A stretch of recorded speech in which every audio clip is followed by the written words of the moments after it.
You ever have one of those afternoons that starts off so ordinary you don't even notice it? Then, bam, life comes crashing in with all its drama, and you end up right at the heart of a story you never meant to tell? That was me, Marcus Harris, an old Marine who's got more ghosts than friends these days, just sitting on my usual park bench, letting the sun hit my face and listening to the world buzz around me. I'm not looking for trouble, you know, just a patch of quiet in this noisy world. But that day, peace was a short-lived visitor. The park was alive, kids chasing each other, families picnicking, folks walking their dogs, and me half invisible, camouflaged in an old field jacket that still smelled faintly of mud and gunpowder if you got close enough. I get that people see an old black man on a bench and think 100 things before veteran even crosses their minds, but I'd gotten used to fading into the scenery. Most days, nobody even glances my way. Except for the occasional kid, like this little girl, ice cream melting down her hand, who shot me a curious look and skipped off to her mom. That made me smile, I admit. Sometimes a kid's glance can be more honest than any grown-up's handshake. But peace never lasts, right? I was deep in a memory, lost somewhere between a helicopter's shadow and the sharp tang of jungle rain, when I caught sight of three cops walking up the path, moving with that particular stride cops get when they think something's off, and it's their job to set it straight. My old instincts flared up. War teaches you to always be ready for the next thing coming, and sometimes that's a conversation you don't want to have. "Evening, sir." "You've been here a while," said the first officer, a big man with a jaw like a brick and eyes that looked everywhere but at me. "Just enjoying the afternoon, officer," I answered, polite as can be, hoping he'd catch the years in my voice and move along. No such luck. The other two stepped closer, posture stiff, making it clear this wasn't a friendly check-in. "Park closes soon. You mind telling us why you're here?"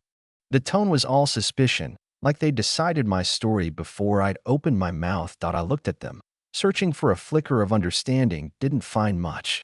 I just wanted a bit of quiet, but the world's got rules, and sometimes those rules feel like they're written just to keep you moving on. Soon a small crowd was forming, folks shifting their weight, trying not to stare, but staring anyway. A mother pulled her daughters close. An old man in a red cap muttered, "Let the man be," but nobody heard him point. One of the officers, a young woman with her hair pulled so tight I figured she never had a headache, crouched down, voice soft but distant. "We're just making sure you're not causing trouble, sir." I could have laughed if it didn't sting so much. Trouble? I've survived worse than this, and I was just trying to remember how to breathe. "Do I look like trouble to you?" I whispered. She hesitated, just for a second. Sometimes people want to be kind, but their jobs get in the way. She stood, smoothing her uniform, and looked away. "Do you have identification, sir?" the first officer asked. I reached for my wallet, hand steady even though inside I felt all the old wounds opening up. He flipped through it, found my faded Marine Corps ID, and for a moment his mask slipped, surprise, maybe even a hint of shame. "You were in the Marines?" he asked, suddenly less certain. "Yes. A long time ago," I replied. You could feel the crowd lean in, the park thick with tension. I was just an old man on a bench, but suddenly I was a story people wanted to know. The officers started talking among themselves. No sign of drinking, no warrants, just a man who'd seen too much and still hadn't found a place to rest. Officer Riley, restless and loud, said, "Look, we've got rules. This isn't a shelter." I said, "I'm not asking for anything, just a little peace." That only made him scowl harder, and that's when things took a turn. From across the grass, a voice cut through the noise. "Hey, that man's a hero. My father served with him in Vietnam. He saved lives over there." All eyes turned as an older black man in a battered cap strode over. "Clarence." We locked eyes, recognition and relief blooming between us. "Marcus, is that you?" he called out. Clarence turned on the officers, his words sharp as a salute. "You see this man? He's a Marine. He's family." The crowd rippled, people murmuring, and even the teenagers from the basketball court looked at me with something close to awe. For the first time that day, I felt seen. The moment was building too much tension, too many eyes. When the K9 unit showed up, a big German shepherd straining at the leash, handler following behind. "Let's keep this civil," said Officer Dalton, nervous now. But Riley was done talking. "Deploy the dog," he ordered. Clarence stepped in front of me, but I stopped him, let him come. The dog charged, muscles taut, eyes locked on me, and in that second, my past and present collided. But as the shepherd closed in, something changed. He slowed, nose twitching, ears up, and then, like a memory coming to life, he whimpered, pressed close, and nuzzled against my chest. "It's me, boy." "It's Marcus," I whispered, tears burning my eyes. The tough canine, Max, melted against me, tail thumping, whining like he'd just found a brother lost too long. You could hear the park gasp. Someone muttered, "What the?" And I clung to Max, years of pain and longing flooding out in a single sob.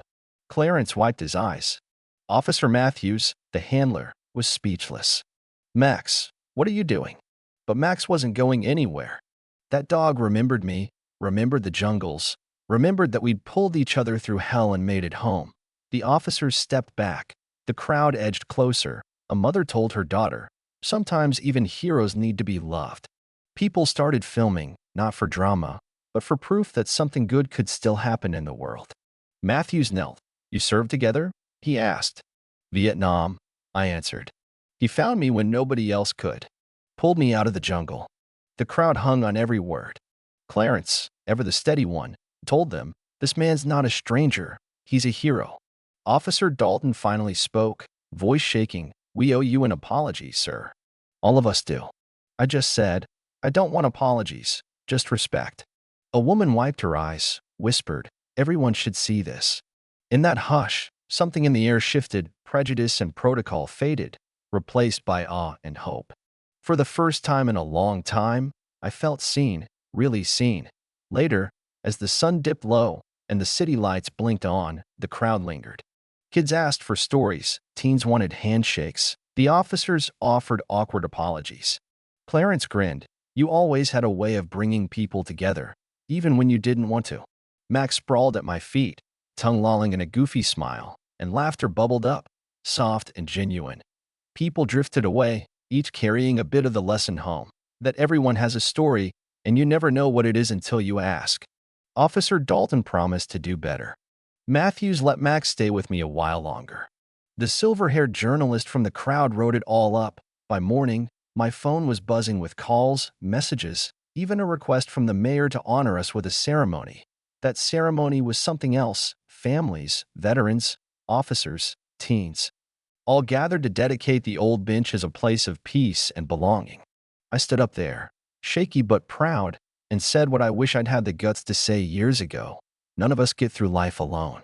We all need a place to rest, a friend to trust, and a community that believes we matter. Clarence clapped my back. Max barked, and for one golden afternoon, nobody felt invisible. And here's the thing. I didn't want attention, just a place to belong. That's what everyone wants, isn't it? Maybe if we all stopped for a minute, really stopped, and asked not what someone's doing but who they are, the world would be a softer place. So, let me ask you, have you ever judged someone without knowing their story? Have you ever looked past the surface to see the heart beneath? Drop your thoughts in the comments. Let's talk about what real justice and community mean. Because this isn't just my story. It could be any of ours, any day.